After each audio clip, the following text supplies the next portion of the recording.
this is the prodigal, a man's youngest son, the prodigal son, is asking his father to give me the portion of whatever is mine.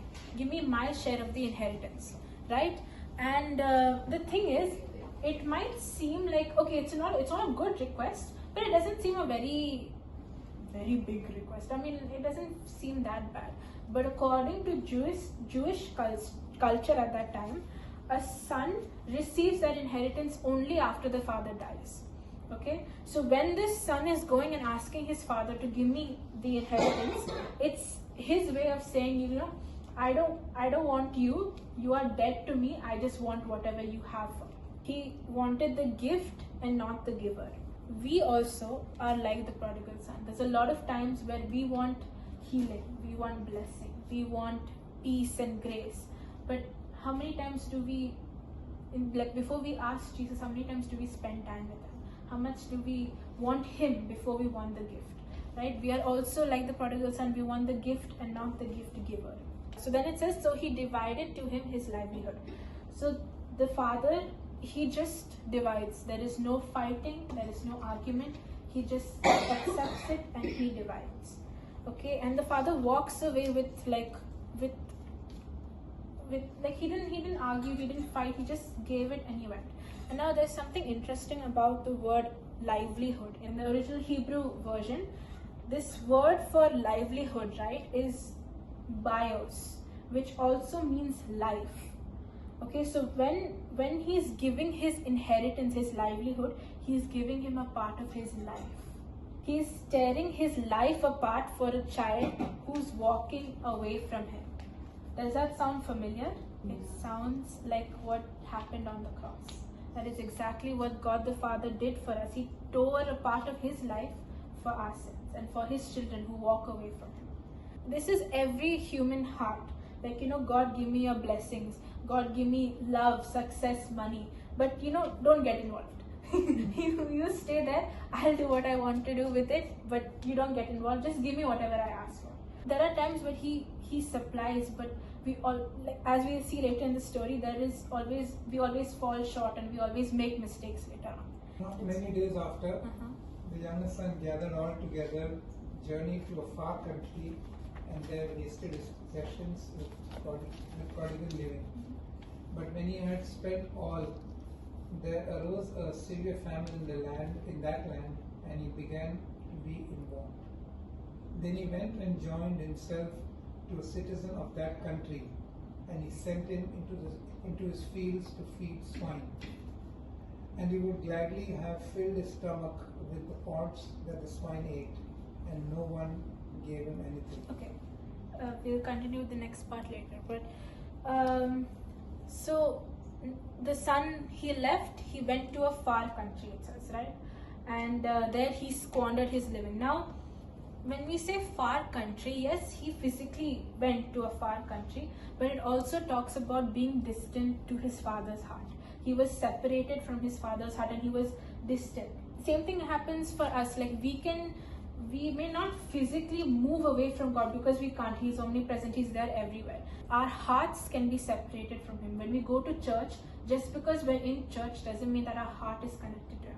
Just because we worship doesn't mean that we are connected to him, unless our hearts are truly looking for him and yearning for him. And then it says he squandered he wasted his possessions with prodigal living. Now this word, like, wasted his possessions, right? It means to scatter like dust in the wind. It blows away, it is gone.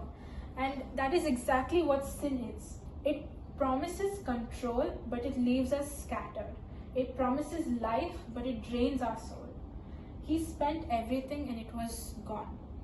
There were parties, there were friends, there was everything that he thought he could be, but the moment he spent it all, everything else went with him. Now, I'm sure you noticed all of these things. These are human emotions, and actually, I don't think sin is the right word, but like something that we all have inside of us that's not good. Okay, like there's example here of pride, anger. Yeah, it's a characteristic that we have which is not right. So we are going to be the prodigal son today. Okay, we're doing a role play. So what I want you to do is I'm going to pass this around, and I want you to take anyone. See, these are all something all of us have felt at one point in our life. Just take whichever maybe you want or which calls you the most, and then later it will make more sense. So those who have it in their hand, when you open it, you will see promise, result, verse.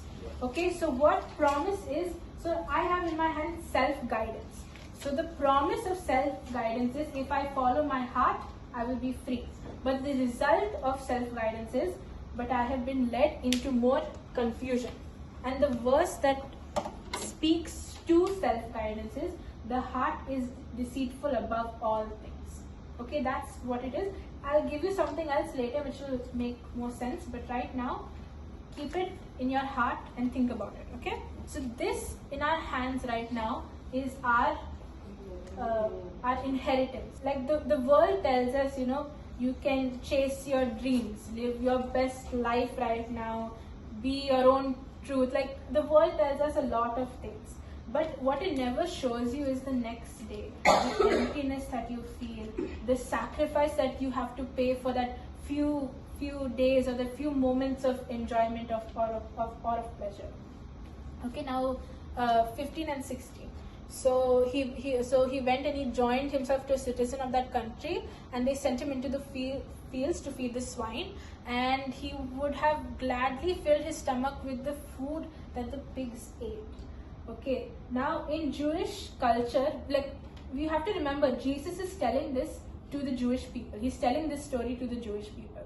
So they would have, I can guarantee some people would have screamed in the audience, because to Jewish people, pigs are unclean. They're like the uncleanest of the unclean animals that are there. So for this Jewish son to eat pig's food, it is considered the bottom of the bottom. Like, you are at the worst situation and stage you could ever be at.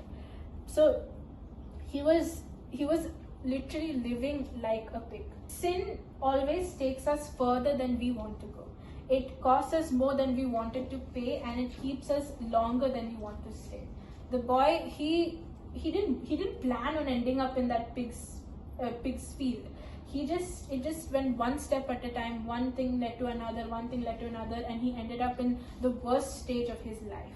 But then there's a change. Now you can read the last two verses. But when he came to himself, he said, "How many of my father's hired servants have bread enough and to spare, and I perish with hunger?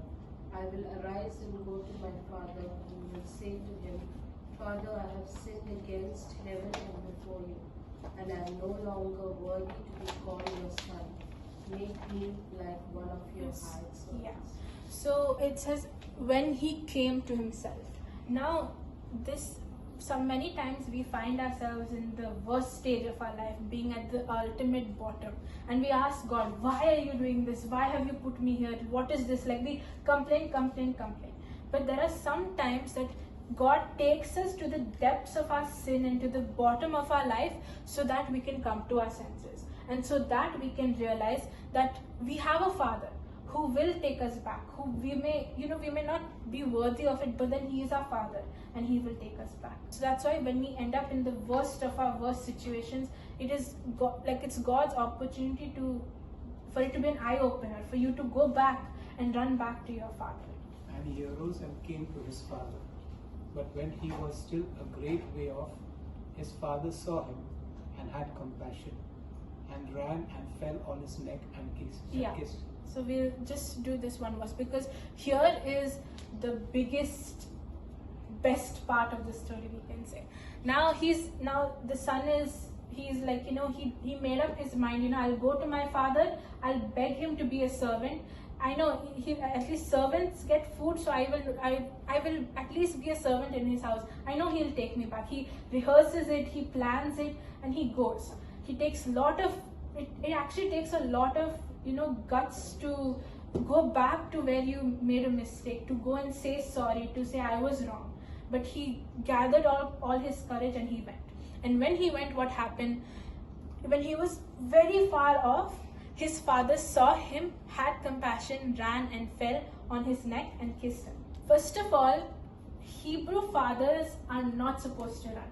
It is completely against their societal standards and their culture. Because if you've seen like old videos, men wore like nighty type of length clothes, right? Full length clothes. So if they have to run, they have to lift their you can call it like a kandura, and they have to run. But in those times, showing your legs is like a big no-no. Especially men showing their legs, and women, anyone showing their legs is a very big. It's a disgrace. It's just not good. So that is why, first of all, he was not supposed to run. But why did he run? Like, yes, to go and see his son, to go meet his son, but there's an even nicer meaning behind it. So in Jewish culture, there used to be something called kazaza, Kazazah. Okay, it was like a tradition. So what would happen is the villager. So when a son would leave his family for taking their possessions and wasting it away, or marrying outside their culture, or anything that disgraces the family, what the neighbors will do is, when the son tries to come back home, at the gate of the area, they will go with clay pots, okay, and they will take the clay. I'll just use this. They will take the clay pots and they'll smash it at the feet of the son who's coming back. And they'll say, like, this is what you've done to your family. You've tarnished their name, and we're cutting all ties with you. That is the kazaza ceremony. So when this son was coming back, the villagers and like the neighbors would have been preparing to go and do this to the son. So once like the kazaza is done, the son is not allowed to come back into the city. He has to leave. Like, if it is done, he has to leave. He has no choice. They're like breaking clay pots, so he can't enter in.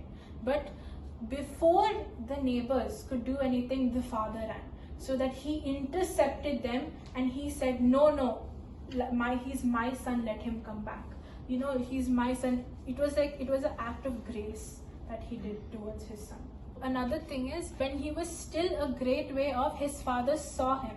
So this means that the father was looking. Every day, every night, the father was standing at his window and he was looking. He was hoping that his son would come back. And he did not give up. And when he saw a glimpse of his son, he ran. Because that was love. That is what love is.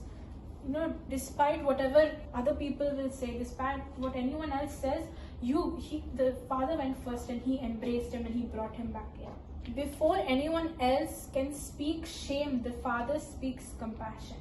And before judgment can come on the neighbor's mouth, the father wraps him in embrace, right? And then it says he fell on his neck and he kissed him. So the original Hebrew, it says he kissed him again and again. Like, it was not just, it was like out of, when you love someone so much, and when you're seeing them after a long time, you will have like, tears in your eyes. You will be squeezing them maybe a little bit. It's a full on love. It was a welcome with all of his heart. He welcomed him back home. And this is not just the son returning, but this is resurrection. My son was dead, but now he is alive again. He is home again. And the son said to him, Father, I have sinned against heaven and in your sight, and am no longer worthy to be called your son. But the father said to his servants, Bring out the best robe and put it on him, and put a ring on his hand and sandals on his feet. And bring the fatted calf here and kill it, and let us eat and be merry. For this my son was dead and is alive again. He was lost and is found. And they began to be merry. Yeah.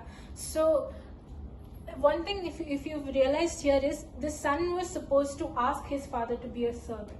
But before the son can even say that, what does the father do? He stops him there and he says, bring the best robe, put on a ring on his finger and sandals on his feet. Now the best robe symbolizes identity. It shows that he belongs to this house again. Just like in salvation, when God covers us with the blood of Jesus, this is the same thing the Father is doing to his Son here. Because Romans 5 verse 8 says, while we were all sinners, Christ died for us before we were even clean. Like the Father didn't say go give him a bath, then put on good clothes. Like this, the Son might have been fully stinking, dirty, covered in pigs, whatnot, But before he could even clean him, he said get the best robe. He didn't care if the best robe got dirty when he was putting it on to his Son. The same way, Jesus, while we were still sinners, Jesus died for us. And okay, so then the next thing is put on a ring on his finger. Now, what is a ring? Ring symbolizes authority. In the olden times, if instead of signature, you would put your ring stamp. Like kings would have their ring stamp on any official document. So the same way, it is authority. It is access to the family's wealth, and it is the right to act in the Father's name. If the Son uses the ring, it is like he's using the Father's name for anything, legal documents, whatever. So he is not being hired back, but he's being reinstated as a son in the family. This third thing that happened was the sandals on his feet. Now, slaves are barefoot, but sandals are reserved for only the sons and the daughters of the master in the house. So the Father is saying, you are not a servant, but you are mine, you are my son. And the fourth thing that we see is, bring the fattened calf here and kill it, and let us eat and be merry. So the fattened calf, in order to eat a fattened calf, it's not a snack. Fattened calf is a full meal, and it's a celebration meal at that. It's when you have like a big wedding or something, is when you actually kill a fattened calf. Killing the calf means that it's going to be a public celebration. This whole thing is Jesus painting a picture to the world about what he was going to do. The cross is that moment when the Father is running to the Son, and it's where God is putting on the robe, saying, I will take your shame, I will take your rejection, and I will cover you and bring you back home. That is what Jesus was trying to do with this parable. So again, back to the fattened calf, like how I said, it is a celebration. So if it is a celebration, all the people who are going to condemn this Son are now, gathering around him. It's basically a public declaration that he is my son, he is home again. And then it says, and they began to be merry. Like, it's we would expect when you do something wrong and you go to your parents, yes, they will, forgive you, but first they will shout at you, first they will correct you. That is what we would expect, a lecture, a list of conditions, some cold response. But when we as sinners go back to heaven doesn't be like, okay, this is your fourth time, now fifth time if you sin, I will kick you. That's not how heaven works, right? Heaven works on compassion. And when a sinner returns, when anyone who has sinned returns, heaven throws a party. not later, but the moment you do it, heaven celebrates. Luke 15 verse 7 says, there is more rejoicing in heaven over one sinner who repents. If the Father celebrated his Son's return, why wouldn't God celebrate our return to him? When we make all the characteristics that you have in your hand, when we sin with those characteristics, there are many times where we feel like God is not going to take us back. We've sinned too much. We've done wrong in his sight too much. But God is a Father who is ready to welcome you and who is rejoicing when you come to him. He doesn't shame you, he doesn't condemn you, but he opens his hands wide and he kisses you and he hugs you. Now his older son was in the field, and as he came and drew near to the house, he heard music and dancing. So he called one of the servants and asked what these things meant. And he said to him, your brother has come, and because he has received him safe and sound, your father has killed the fatted calf. Yeah. Normally we say the prodigal son, there was only one lost son, but actually both the sons were lost. They were just two different kinds of lost. The first son was physically lost. He got lost in some country. What Jesus is trying to show us in this is he's aiming it to who? The Pharisees. The Pharisees are also listening to his parable. So he's aiming it to them and also to us. This is the most dangerous kind of lost. These many years I have been serving you. He says serving you, not loving you, serving you. In the eyes of this son, it was just obedience with duty and obligation. There was no, like, he saw the father as a boss and not as a dad. He saw himself as a servant and not as a son. He probably didn't realize that he had access to his father's house, but he lived like he was on probation, like, he couldn't do anything wrong. That is actually a lot of us. I always think, if you hear some pastors' testimonies, you will hear this pastor was, doing drugs, he was, murdering, what all they would have done, and then they found the Lord. But then there are some of us who have always known the Lord, who've been like in his house, faithfully planted. But even in that, there are some of us who have been in the house of the Lord, in God's presence, but we are still lost. Sometimes we're even more lost than the people who have physically been lost, who are doing sin. Because we've been in church our whole lives, we pray, we tithe, we serve, but deep down we feel like, God owes us. Like, we feel bitter when he blesses other people. Sometimes we get jealous when, when other people are blessed and we're like, I've been serving here for 48 years, why you're not blessing me? Like, we complain. So we feel like God owes us. I've been serving in your church for this many years. You should be giving me this blessing. You should be healing me. You should be blessing me. But you are his son. You are not his servant. He doesn't owe it to you. He gives it to you out of love. Jesus is ending the story with one son inside the party, one son outside. The prodigal son left and he came home. The other son, he never left, but he was never home. There was a lostness that didn't come, like the prodigal son, he rebelled. He was like, I'm going to do my own thing, I'm going to leave. But this son, he didn't rebel, but he was still lost. When the older brother explodes and he's like, but as soon as this son of yours comes back, after devouring your livelihood, you kill the fattened calf for him. Like, he's angry and he's telling his father.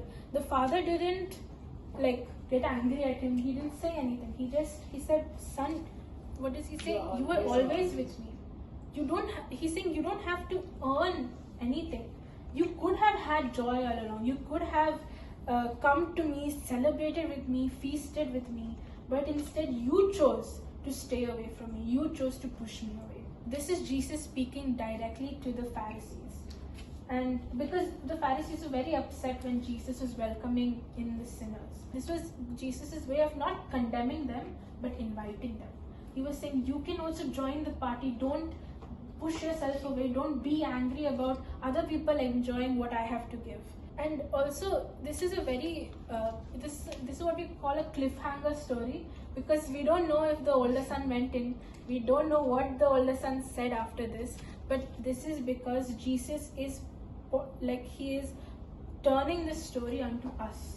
He is saying, will you stay outside or will you come and join the celebration with me? Are you going to let go of your pride and come join us in grace? Both the sons were lost. One in sin and the other in self-righteousness. But the only thing that brings you into the Father's arms is the cross. Not your service, not the good things that you've done in your life, not how well you've kept the 10 Commandments, but it is only through Jesus and it is only through grace. So whether you are the younger son, covered in shame, covered in guilt, or covered in sin, or you are the older son who's been full of pride, resentment and anger, the Father is coming out to both of you. And he's saying the feast is ready, the door is open, the music is playing, the robe is waiting for you. But will you step in?